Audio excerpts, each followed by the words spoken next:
ملک کو نہیں نکالے گا اس دلدل میں سے سوائے بیرون ملک پاکستانی.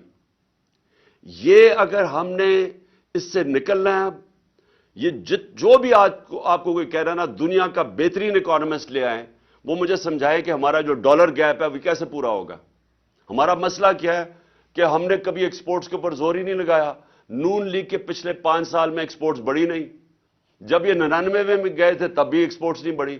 تو جب دولت ہی نہیں آ رہی، ڈالرز نہیں آ رہا، تو ملک خوشحال کیسے ہونا ہے؟ تو ہم نے ایکسپورٹس کو تو بڑھانا ہے لیکن وہ ٹائم لگے گا. تو جو سب سے جو چیز کر سکتے ہیں بیرون ملک پاکستانیوں کی ریمیٹنسز اور انویسٹمنٹ لے کے آنی ہے. یہ اصل بات سمجھیں. ابھی تک وہ ریمیٹنسز بھیجتے ہیں، انویسٹمنٹ نہیں بھیج رہے. جب ان کے پلاٹس کے اوپر قبضہ ہو جاتا ہے، کیونکہ یہاں قبضہ گروپ پھیل رہے ہیں اور رول آف لا نہیں ہے، تو وہ سرمایہ کاری کیسے کریں گے؟ تو آپ سب وہ کمیونٹی بیٹھی ہے جو بات سمجھتی ہے میں کیا کہہ رہا ہوں. میں نے آج تک کبھی برطانیہ کے اندر جتنی میری 20-25 سال زندگی گزاری، کبھی کسی قبضہ گروپ کا نام نہیں سنا. میں نے یورپ میں کبھی قبضہ گروپ نہیں سنے، امریکہ میں کمیونٹی کبھی قبضہ گروپ نہیں ہے. یہ مڈل ایسٹ میں آ جائیں، یہاں جو آپ کے ورکرز ہمارے جو وہاں کام کرتے ہیں، کبھی سعودی عربیہ میں سنا ہے قبضہ گروپ ہے، کبھی دبئی میں سنا ہے قبضہ گروپ ہے. کیوں جا کے پاکستانی یہاں فیکٹریاں نہیں لگاتے، دبئی میں چلے جاتے ہیں، سعودی عربیہ میں چلے جاتے ہیں، ملیشیا میں فیکٹریاں لگا دیتے ہیں؟ کیوں پاکستانی یہاں سے مر کے نکلتے ہیں باہر کئی دفعہ فراڈلنٹ ویزے لے کے، لیکن وہاں جا کے خوشحال ہو جاتے ہیں؟ برطانیہ میں، یورپ میں کیوں جاتے ہیں؟ کیونکہ وہاں رول آف لا ہے، وہاں ان کی محنت کو پھل ملتا ہے.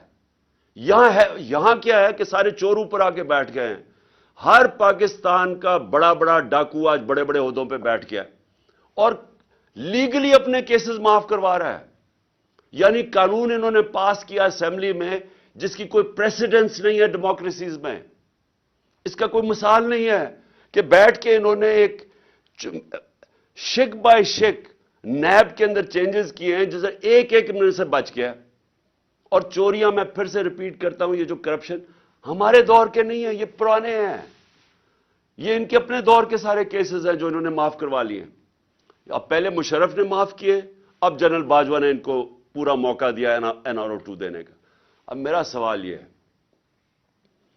کہ جب تک ہم سب مل کے اس رول آف لا کے لیے جنگ نہیں لڑیں گے، یہ جہاد ہے. انصاف کے لیے تو سارے اللہ کے پیغمبروں نے حکم دیا تھا. جو جہاد، یہ جہاد کا کانسیپٹ کیا ہے؟ جہاد کا ہر کوئی جہاد کہتا ہے. جہاد کی سب سے بڑی چیز ہے نا انصافی، ظلم کا مقابلہ کرنا جہاد ہے. حضرت علی کا قول ہے کہ کفر کا نظام چل جائے گا لیکن نا انصافی اور ظلم کا نظام نہیں چل سکتا، اس لیے پاکستان کا نظام نہیں چل رہا. تو جب تک ہم مل کے مقابلہ نہیں کریں گے کہ یہ جو لوگ طاقتور اوپر آ کے بیٹھ گئے ہیں اور قانون سے اوپر اپنے آپ کو کر لیا، یہ کیسے ہو سکتا ہے کہ ایکس پرائم منسٹر، سب سے بڑی پارٹی کا ہیڈ، میں اپنی FIR نہیں رجسٹر کروا سکا؟ مجھے بتائیں، عام آدمی جو آتا ہے محنت کر کے اوورسیز پاکستانی اور پاکستان میں انویسٹمنٹ کرتا ہے، اس کا طاقتور سے ٹاکرا ہو جائے تو اس کو کون بچائے گا؟ مغرب میں اس کو بچاتے ہیں. ان کا جو لا ہے وہ پروٹیکٹ کرتا ہے کمزور کو، جس کو انصاف کہتے ہیں. حضرت ابو بکر جب خلیفہ بنے، پہلے تو نبی صلی اللہ علیہ وسلم نے سب سے پہلے عدل اور انصاف قائم کیا مدینہ میں. حضرت ابو بکر خلیفہ بنے، ان کی پہلی سٹیٹمنٹ سن لیں کہ کمزور اور طاقتور کو میں قانون کے سامنے ایک برابر کروں گا، انصاف قائم کروں گا. حضرت عمر خلیفہ بنے، سب سے پہلے انہوں نے کہا کہ میں انصاف قائم کروں گا. حضرت علی کی پہلی سٹیٹمنٹ پڑھ لیں، انصاف قائم کروں گا. بڑی دیر کے بعد عمر بن عبد العزیز آئے، اس کے کئی سالوں کے بعد، انہوں نے سب سے پہلے انصاف قائم کیا. دیکھیں انصاف کا جو نظام ہوتا ہے، جس طرح نیلسن منڈیلا نے کہا کہ اگر آپ نے غربت کم کرنی ہے تو انصاف قائم کرو. نیلسن منڈیلا کہہ رہا ہے. یہ تو میرا سب کے لیے کہ ہمارے ملک میں وہ نظام جدھر اعظم سواتی کو، یعنی ایک سینیٹر کو ایک ٹویٹ کرنے پہ، اور سچی ٹویٹ جو ایک پولیٹیشین کا کام ہے کرنا، میرا کام ہے کہ اگر پبلک کا پیسہ چوری ہو رہا ہو تو میرا کام ہے اس کے اوپر آواز بلند کرنا. تو وہ NRO2 کہتا ہے کہ جنرل باجوہ نے دیا ہے. اس کے اوپر اس کے پوتے پوتیوں کے سامنے تشدد کیا گیا. صبح کے 3 بجے ان کے سامنے ننگا کر کے باہر میں لے جا کے اس کو مارا گیا, ظلم کیا گیا اس کے اوپر. اس کے بعد پھر اس کے اوپر 30 کیسز کیے گئے. میں اپنا کیس FIR نہیں رجسٹر کروا سکا, لیکن اس کے اوپر سارے پاکستان میں, کوئٹہ میں, سندھ میں, کوئٹہ کی سردی کے اندر ایک کمبل کے ساتھ اس کو رکھ دیا. یعنی ایک 75 سال کے آدمی سے ایک ٹویٹ کے اوپر یہ ہوا ہے. اس کا مطلب کہ وہ اتنا بڑا فرعون تھا کہ اس ملک میں وہ اتنا قانون سے اوپر تھا کہ آپ اس کی تنقید نہیں کر سکے. ساری مغرب میں پاکستان کی بدنامی ہوئی. سارے اخباروں کے اندر آیا کہ پاکستان کے سینٹ کو اس طرح کیا گیا, کسٹوڈیل ٹارچر کی گئی.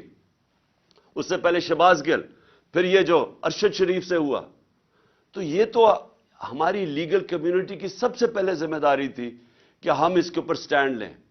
اور میں آج آپ کو کہہ رہا ہوں کہ یہ اب پاکستان جدھر آ کے کھڑا ہو گیا ہے, اللہ نے ہمیں چیلنج کر دیا, یا تباہ ہو یا اپنی اصلاحات کرو, یا اس ملک میں انصاف کا نظام لے کے آؤ, رول آف لا, نہیں تو بربادی ہے تمہاری. کوئی پیسے دینے کے لیے تیار نہیں ہے. ابھی شہباز شریف کی ویڈیو ذرا دیکھیں, سارے ہندوستان کے چینلز پہ چلی ہے کہ جی ہندوستان سے تو جی بڑا, ہمارے سے بڑی 3 ہم نے جنگیں لڑی اور ہمیں مار پڑ گئی, ہمیں تو دوستی کرنی چاہیے, ہمیں تو جناب ہم نے تو اپنا سبق سیکھ لیا ہے. یعنی یہ اس ملک ہم گر گئے ہیں کہ ملک کا وزیر اعظم ہندوستان, جس نے کشمیر کے اوپر ظلم کیا ہے, جس نے کشمیریوں کا جو انٹرنیشنل کمیونٹی نے رائٹ دیا تھا, رائٹ آف سیلف ڈٹرمنیشن, وہ نہیں دیا, اور پھر اسٹیٹہڈ ان کی لے لی ہے, اور ہمیں ہی وہ جا کے کہہ رہا ہے کہ جی ہندوستان سے ہمیں تو بڑی دوستی کرنی چاہیے. کوئی فکر نہیں کہ کشمیریوں کی قربانیاں, کوئی فکر نہیں نظریہ پاکستان کے کسی مقصد کے لیے ملک بنا تھا. یہ آج حالت آ گئی ہے کیونکہ ہر جگہ پیسے مانگتے پھر رہے ہیں. اپنا پیسہ ان ساروں نے باہر رکھا ہوا ہے اور دوسروں کو کہہ رہے ہیں جی پاکستان میں پیسہ بھیجو. میں آج آخر میں اپنی لیگل کمیونٹی کو یہ کہنا چاہتا ہوں, دیکھیں یہ ہے جہاد. میں اس کو پولیٹکس نہیں سمجھتا, یہ انصاف کی جہاد ہے جو میں 26 سال پہلے لے کے نکلا تھا, انصاف کی تحریک.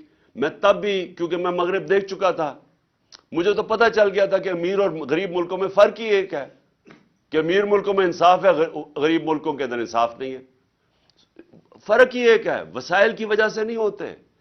تو میں تب سے یہ پوری کیمپین کر رہا ہوں. آزاد عدلیہ کی میں نے پوری شرکت کی, جیل میں مجھے ڈالا اس پہ.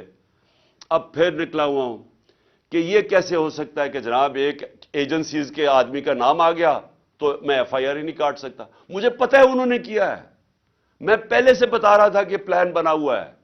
میں نے اس کے اوپر پورا, مجھے یہ سارا جب پلان انہوں نے ویڈیو بنائی اور یہ جو کیمپین کی, اسٹیٹ ٹی وی کے اوپر اشتہار چلائے کہ عمران خان نے توہین رسالت کی ہے اور توہین مذہب کی ہے, اور پورا پروپیگنڈا کر کے میں نے تب کہا کہ یہ دینی انتہا پسند کے ذریعے میرے اوپر واردات کریں گے. میں نے 2 مہینے 1.5 مہینے پہلے جلسے میں کہہ دیا تھا یہ پلان ان کا یہ ہے. مجھے پتا تھا اس کے پیچھے کون ہے, 3 نام میں نے لیے, میں ابھی بھی مجھے پتا ہے کہ انہوں نے کیا ہے.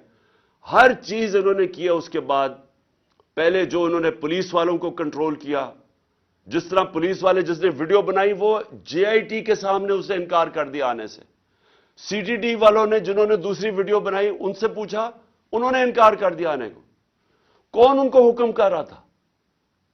ہماری گورنمنٹ ہے پنجاب میں, لیکن اپنی پولیس ہماری بات نہیں سن رہی, کیونکہ ہمارے سے بھی طاقتور لوگ بیٹھے ہوئے ہیں یہاں جو فیصلے کرتے ہیں ملک کے بند کمروں میں, جو اتنے طاقتور ہیں کہ پولیس گورنمنٹ کی نہیں سن رہی ہے, الیکٹڈ گورنمنٹ کی, وہ سن رہی ہے اوپر سے طاقتور جو چاہتے نہیں ہے انصاف ہو, جو روک رہے ہیں انصاف کو. پولیس بھی نہیں آ رہی. اور پھر جو 4 CTD کے جو ہماری JIT کے ممبرز تھے, چاروں نے جا کے کوئی اور بیان دے دیا جا کے عدالت میں, جب ان کی سٹیٹمنٹس ہیں, اور عدالت کہہ دیتے ہیں جی ایک ہی شوٹر تھا. انہوں میں سے جو ایک جا کے بیان دیتا ہے کہ ایک ہی شوٹر ہے, اس کی اپنی ایویڈنس ہے کہ اس نے چھت پہ جا کے دوسرے شوٹر کی گولیاں ریکور کی ہیں. تو یہ کون ہے جو روک رہا ہے انصاف کو؟ اور میں پھر سے کرتا ہوں کہ چھوڑے عمران خان ہے، پاکستان کا ایکس پرائم منسٹر اور سب سے بڑی پارٹی کے جس کے اوپر قاتلانہ حملہ ہوتا ہے، میں نہیں انصاف مجھے میرے اور جو جے آئی ٹی بن رہی ہے اس کو سیبوٹاج کیا جا رہا ہے.